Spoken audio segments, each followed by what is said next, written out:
Hello, my name is Seong-Kyung, and I'm the music director of the Civic Symphony of Green Bay.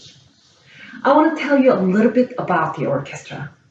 First of all, the orchestra needs a conductor as well as many players, ranging from 30, 40 to 70, 80.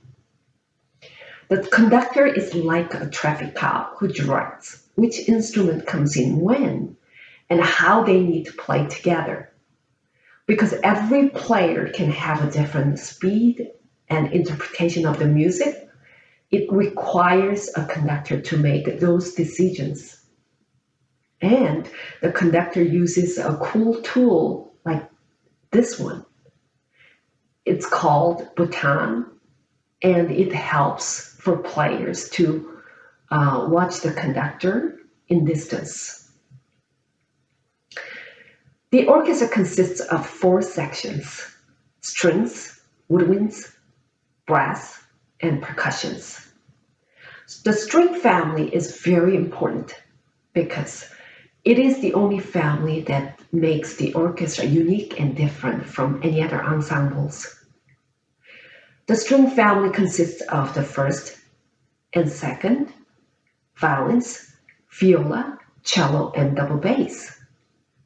The main melody is played often by the first violin, but sometimes by the cello or second violin, or occasionally even viola. However, each section plays a very important role in the orchestra. The second violin and the viola sections play inner harmonies that we need to make an ensemble sound complete. And the cello and bass section play the bottom layer that makes the foundation of the music. The Woodwind family consists of flutes, oboes, clarinets, and bassoons, and they sit right in the middle of the orchestra. You will see in the next videos how they play and what kind of features that they have. Many times, flutes and oboes share melodies with the violins, whereas the bassoons share similar roles as the cello and string bass. The clarinets often share similar passages as the viola, who fills in important harmonies. The next family is the brass, who sits in the back of the orchestra. It consists of French horns, trumpets, trombones, and tuba. I love French horns because they bridge between woodwinds and the brass families. They can play with a woodwind sometimes, or sometimes they play with the brass family. They have a wide range of roles, from melodies to harmonies. Trumpets make the orchestra sound very victorious. They often play fanfare-like passages in high range. The trombones, on the other hand, have much mellower sound than trumpets and play in groups, as in 3 trombones and a tuba. Our last, but not the least, family is the percussion family. They add so much color to the orchestra as a whole. The timpani is the most often used percussion instrument, but there are other instruments such as triangle, bass drum, snare drum, cymbals, and many more that are used quite often to enhance the musical drama that is going on in the music. I hope this set of videos will give you a better understanding of the orchestra and how it works. Thank you.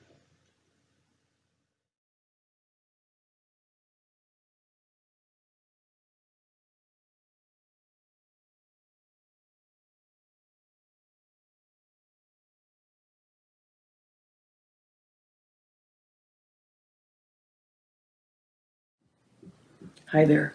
I am Lynn, Liddle-Drewiske, and I play in the Civic Symphony of Green Bay.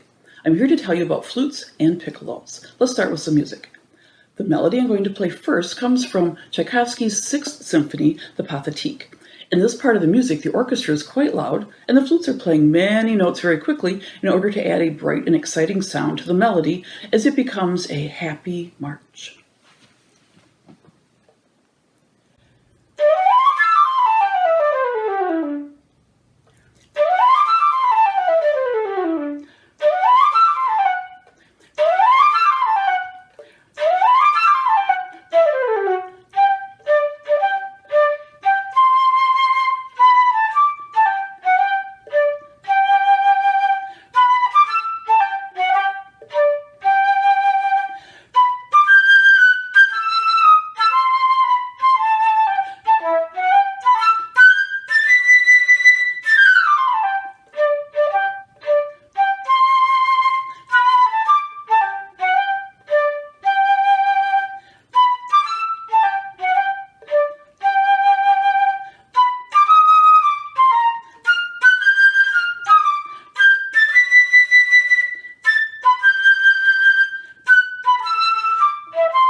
Here is my flute.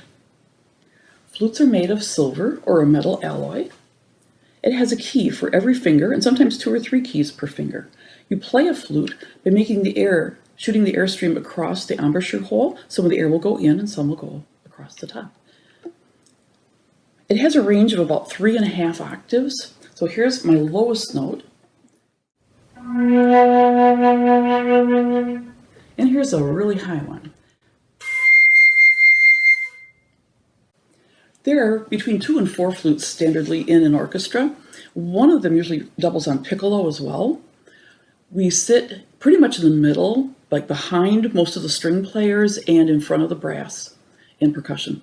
Flutes often play melodies or sounds like birds or special effects. Sometimes we play along with another person, like the principal violinist or the oboe player, and we add like a layer of sound to go with the tune that they have. In this example from Edward Grieg's Morning, the flute repeats the melody 3 times, each time getting a little higher to give you the feeling that the sun is coming up.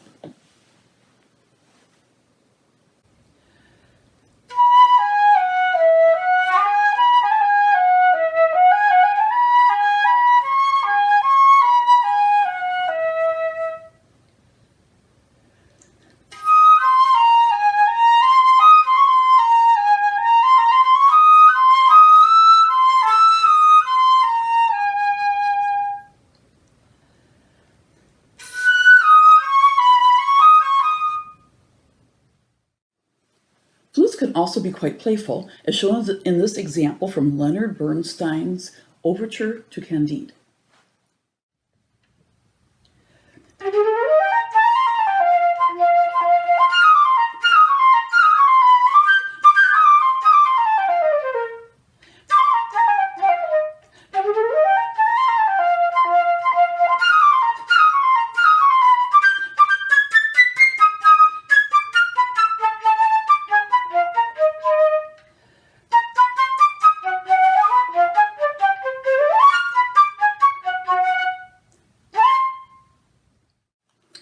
A piccolo is half the size of a flute, so it plays everything 1 octave higher.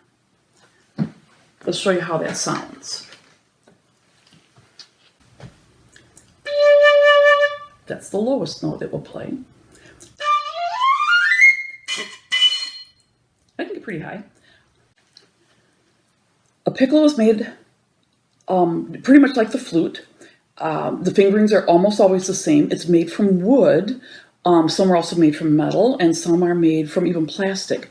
Often we hear piccolos play really high and quick notes that are like sparkly. An example of this would be from Gustav Holst's composition named The Planets. And in this planet, Jupiter, the piccolo has this running repeated section, and then it has a little melody.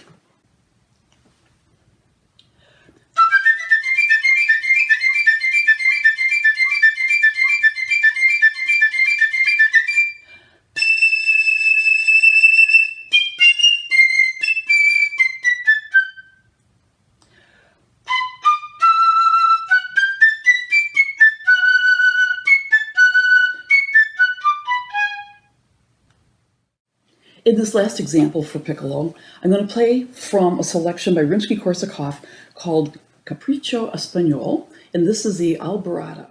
Again, the piccolo sounds a lot like a little bird. It's just a lot of fun.